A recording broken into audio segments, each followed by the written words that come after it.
104.7 The Cave, Mike the Intern, There Jay he goes. Stevens. It's Dark Side of the Stream, episode 173 this week was my pick, a documentary on Netflix called The Greatest Night in Pop History. And it tells the story of when a bunch of A-list celebrities got together to record a song to benefit the famine going on in Ethiopia. We are the world. We are the children. USA, Africa.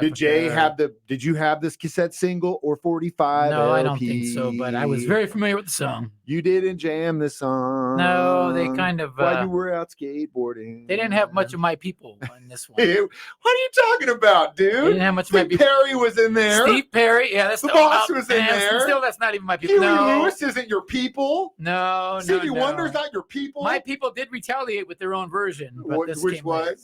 We Are Stars. Remember that? The heavy metal guys got together and did theirs because they were all omitted from this one. So, well, you know, it was kind of the brainchild of Michael Jackson, but really more than anyone, the guy who really put this Bob thing. Geldof, right? Well, and then Quincy, then Quincy Jones. Well, okay, it starts with the fact that Quincy Jones and his good friend Lionel Richie have a conversation about how there is really no kind of force that's helping what was going on in Africa. There was a huge famine in Ethiopia. People were dying. Now, Bob Geldof, who was an activist, also a musician, and who also was the actor who played Pink in the Wall film, had been on the front line. He knew exactly what was going on in Ethiopia. So he gets with Quincy. He's like, hey, man, we need to do something. Quincy then gets a hold of Lionel. Lionel's like, all right, let's do this thing.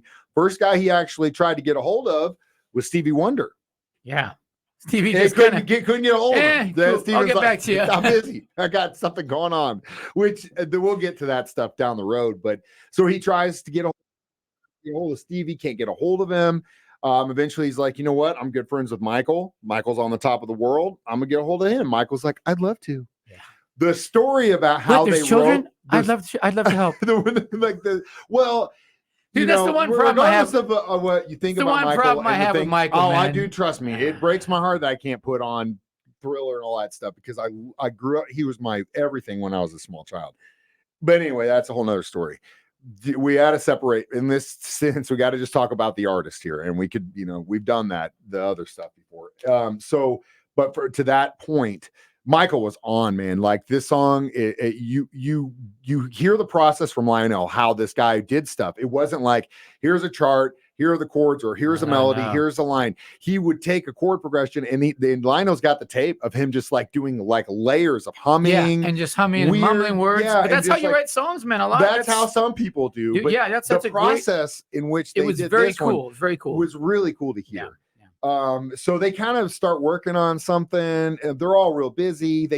And the story tells like Michael's like, hey, meet my monkey Bubbles, and Lionel's like, I'm not messing with no monkey, man. And the birds, and then he birds hears like with the dog in the other room. Like all this barking. Then a snake rolls up. It's like, he hears like this dog barking, and I would have been out, man. He's like, "What's that?" And he's like, "Oh, it's my bird fighting with the dog." Yeah, because the bird can talk and the dog can't. And then all of a sudden, he sees the records on the wall moving. And he's like, "Hey, what's that?" And he goes, "My snake!" Yeah. And he had lost the snake, and he's like, "He heard you singing. He wants to come say hi to you." Lionel's like, "Get that thing out of here!" What man. the hell? Yeah, Michael was a weird cat, dude.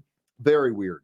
A lot of trauma in that guy's head, but yeah, that whole situation by itself, like how they wrote that song, could have been a documentary. Yeah, it was funny. It was very funny. Well, that was just a start because they didn't really come up with anything concrete. They kind of did, but not really.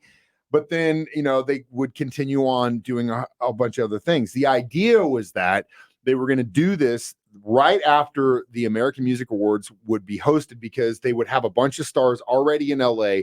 The idea is they could just immediately drive them to A&M Studios where they would record this, and then they could go on their way. And they kept it secret. That was the best part. That was another thing. They kept it super top secret. They kept it secret, and they got a lot of really big names, and we will talk about that process next Dark Side of the Stream on 104.7 The Cave.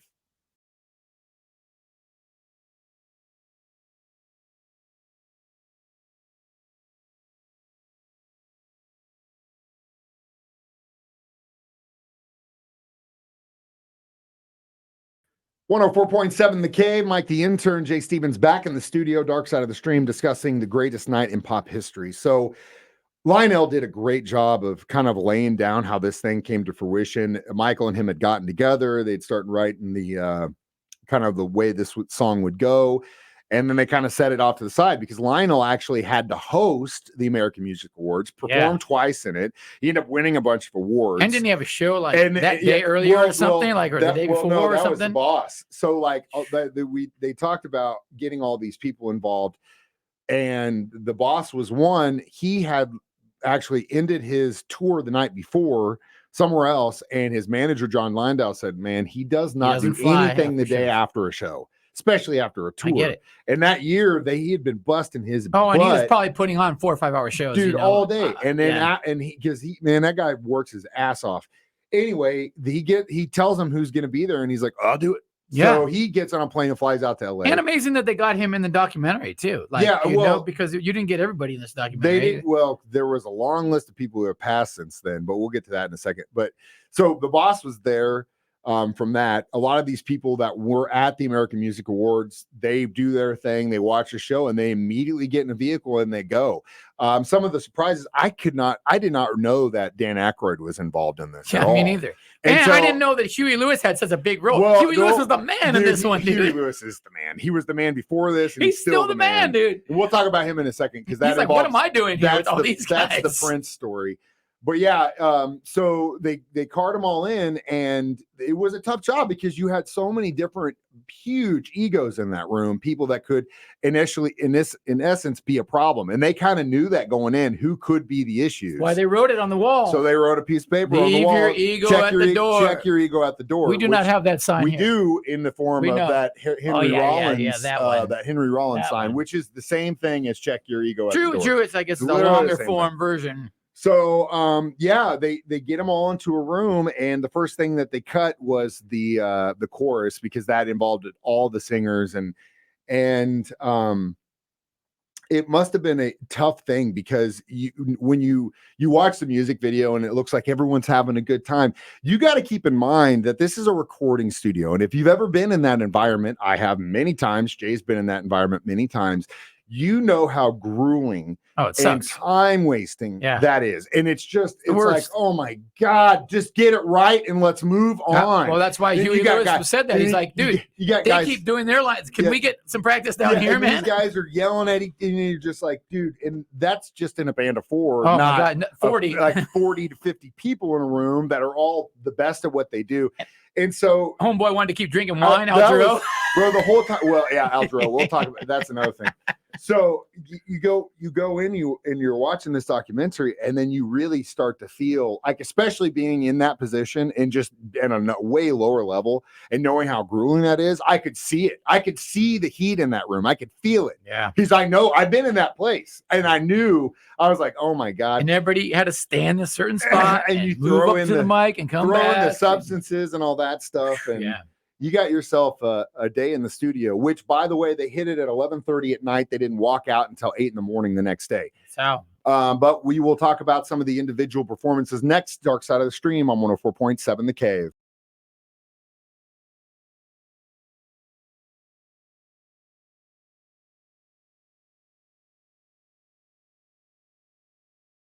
(104.7) The Cave. Mike the Intern, Jay Stevens back in the studio discussing the greatest night in pop history on Netflix, which tells the story of We Are the World. So, of course, there are a lot of voices on that. The chorus, that is. Not everyone got to sing their own solo. Steve Perry, baby. And Prince was supposed to be in on this. They actually brought in Sheila E. because he was madly in love with her, and they thought that if they could get her in, he would be able to get him and Michael, though, were having him and Michael were competing big time. Prince ends up winning pretty big at the AMAs. He goes out to a bar.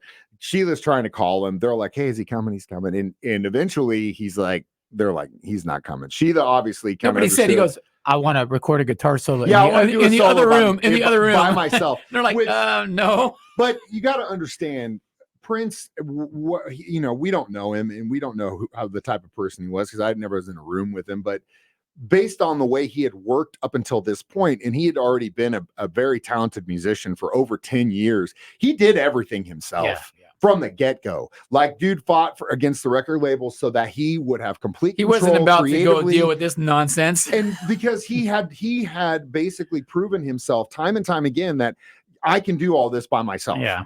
I don't need anybody else. And good or bad, that was his MO. So I know what they were trying to do and what they were trying to get out of it. But at the end of the day, that's not who Prince was. And I mean, they could have seen the writing on the wall. Props to Michael, though. He gave it his all.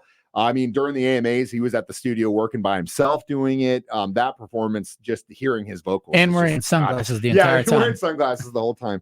But one thing you always see, and I thought was really interesting for them to point out, was in the video, you just see kind of Dylan just standing there like, oh yeah, what am I doing here? The reason why he did that was because Quincy gave them instructions saying that if you hit these notes, when we get to these notes, if it's not in your range, don't sing it. Just like the best way to be a good singer is if you can't hit it, just invisible. You know what I mean? Right. Or hey, living on a prayer, you sing it, crowd. So that's what he did. He just that's why he looks that way. Because I thought he was just in a bad mood, but it's not. He literally is like, what am I doing here? And can we just mention Waylon Jennings walking out because there's going to be Ethiopian singers? Yeah, well, no, because they can't get a hold of Stevie to write this song. But they end up getting him involved because he wanted to be there. Well, he rolled up thinking he was okay. I'm ready to write the song. They go, we already wrote the song, bro. In the middle of them recording it, he wants to throw in Swahili as a way to say like we are the world and we're communicating like they do. But then eventually someone goes, "Hey man, they don't actually speak Swahili in Ethiopia. It's like Arabic or something. Like it's not." Well, and as soon as Waylon Jennings heard they were bringing in Swahili, he goes, "No, I'm out of here." Waylon's like, "I'm a country boy. Dipped out, dude. I'm not singing Swahili." And he walked out of here. He left, dude. Which, I mean, he didn't have to stay in the studio till 8 in the morning, so props to him. Oh, dude. Either way, yeah, so that was one of the things. Back to Dylan. God love him. Like, he gave it the best he could. And Quincy, I thought, did a really good job of producing him and kind of like coaching him to where, like, I know this isn't your realm. You don't write pop songs, but we're going to get you in on this in the way you do it. Just to be on it in a little bit. Same bit, thing with right? the boss, but really another cool thing was watching Huey Lewis, because the thing that he sang was supposed to be Prince's line. And then all of a sudden, like, I mean, he was at the top of the world, but he rocked it. He destroyed it, man. Yeah, he did a great job. He came off as the most likable character out of all of them. The sweetest thing I thought in the whole documentary was whenever they Donna Summer, her whole presence in there was so cool, because did she walk up to Huey? I don't know who she walked up to initially. I think it was Huey, and I think it was Huey. It was either Huey or Steve Perry, one of those guys, and she hands him the music and says, "I am a huge fan of yours. Will you sign this?" Oh, and dude's like, "Yeah, Donna Summer." And then as soon as that happened, everyone just started passing their sheets. So they all have their own signed "We Are the World." And he said, when he said the thing about, "Hey, these guys keep rehearsing their lines, we got to get our lines rehearsed too." He said Michael Jackson told him that was a smart idea or something like that. And he goes, "Thanks, Mike." And he's like, bro, he was like the guy. But Huey was awesome he dude. had been a professional. I mean, he played in Thin Lizzy. He was a bar band singer, man. He was always been. Just there for the party. They all were, and despite all, sometimes like the Al Jarreau thing, like he was obviously tanked. They had to redo his lines multiple times because he was so drunk, like he could barely say it. But to his credit, he was the one that started singing "Deo." For Harry Belafonte, who was in the group, and he's a legend, especially to all of them. But yeah, there were so many cool little stories that happened that you could tell, like, again, they're just like us. You know what I mean? Everyone's like, what it's like to meet these people. I'm like, dude, they're literally just like us. At a certain point, the fame and money just makes them either be more of a cool person or more weird. Of a jerk or more weird. But they're just dudes and ladies just like us. The thing that broke my heart is where Donna was sitting there crying at the end, and they're like, "What's wrong?" And she's like, "I just don't want it to be over." Yeah. That was such a cool thing. But it really was a really cool, like, microcosm of like all these musicians meeting the first day of school and how that would go in this. It's such a cool thing. It never happened again. It probably never will happen again. Somebody said something like, at one point they looked around and said, "Man, if a bomb went off in this room, John Denver would be back on the top of the charts." Yeah, right. Because it's true, especially at that point. Either way, we'll be back with our review. Dark Side of the Stream continues next on 104.7 The Cave.